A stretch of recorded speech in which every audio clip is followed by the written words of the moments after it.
السلام علیکم ورحمۃ اللہ وبرکاتہ۔ یوٹیوب نعمت چینل میں آپ سب کا استقبال ہے۔ سامعین محترم، بلخ کی شہزادی کا بھاگ نمبر 3 سماعت فرمائیں۔ پچھلی قسط میں آپ نے جہاں تک سماعت کیا تھا اب اس سے آگے ملاحظہ فرمائیں۔ محل کے عقبی دروازے کے اندر شاہی بیگمات کی مخصوص پالکی رکھی جا رہی تھی۔ شاید آج ملکہ کہیں جانے والی تھیں۔ خواصوں کی جھرمٹ میں آ کر ملکہ پالکی میں بیٹھ گئیں اور شاہانہ کروفر کے ساتھ پالکی آگے بڑھی۔ راستے کی پیشوائی کرنے والا خواجہ سراؤں کا ایک دستہ آگے آگے چل رہا تھا۔ دریافت کرنے پر معلوم ہوا کہ ملکہ کسی فقیر کی کٹیا میں جا رہی ہیں۔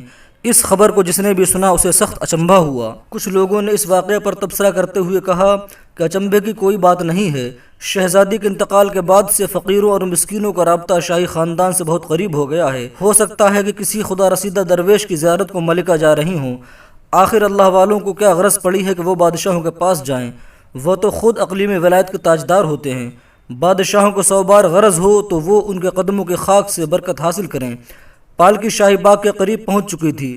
فقیر کی کٹیا تک جانے والا راستہ نہایت پرپیچ تھا۔ ایک خواجہ سرا نے آگے بڑھ کر فقیر کو آواز دی۔ فقیر اپنی کٹیا سے گھبرایا ہوا باہر نکلا۔ آج پہلی مرتبہ دروازے پر ایک پالکی دیکھ کر اسے سخت حیرت ہوئی۔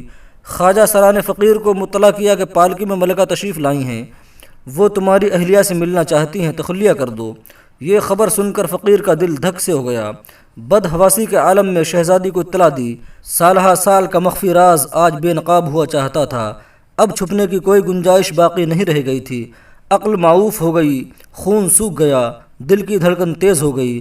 اسی عالم میں کہ شہزادی دم بخود کھڑی تھی کہ اچانک کٹیا کے اندر ملکہ داخل ہوئیں۔ پہلی نظر پڑتے ہی آنکھ جھپک گئی۔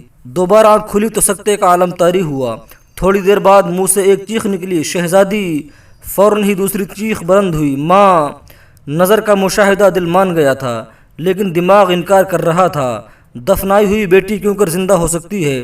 مرنے کے بعد آج تک کون واپس لوٹا ہے؟ ایک ناممکن بات کبھی واقع نہیں ہو سکتی۔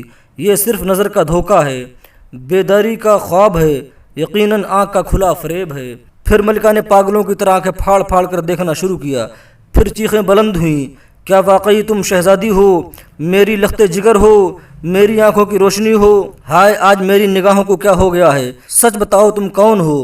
شہزادی نے بھرائی ہوئی آواز میں کہا، یقین کیجئے میں سچ مچ آپ کی شہزادی ہوں۔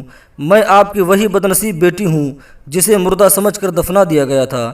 کرشمے قدرت سے میں دوبارہ جی اٹھی ہوں۔ حیرت نہ کیجئے، عشق کی غیبی توانائی مجھے عالم برزخ سے یہاں تک کھینچ لائی ہے۔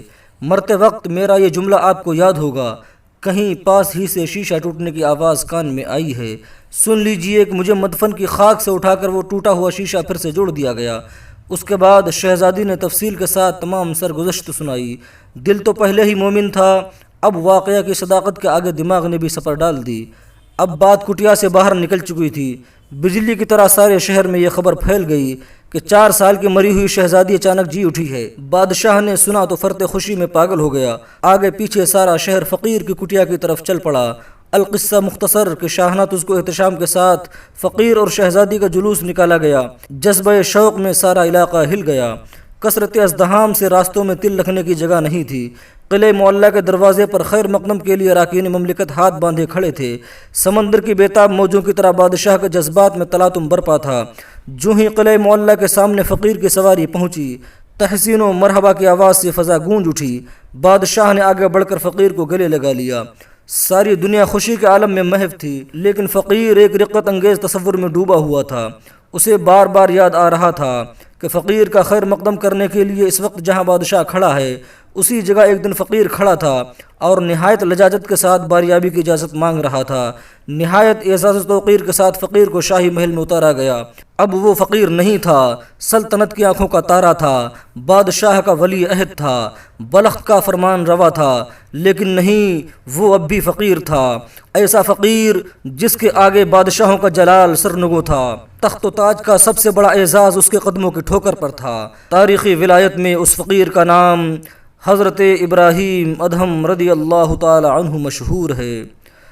آپ ہمارے اس چینل کو سبسکرائب، لائک، شیئر، کمنٹ کریں۔ شکریہ۔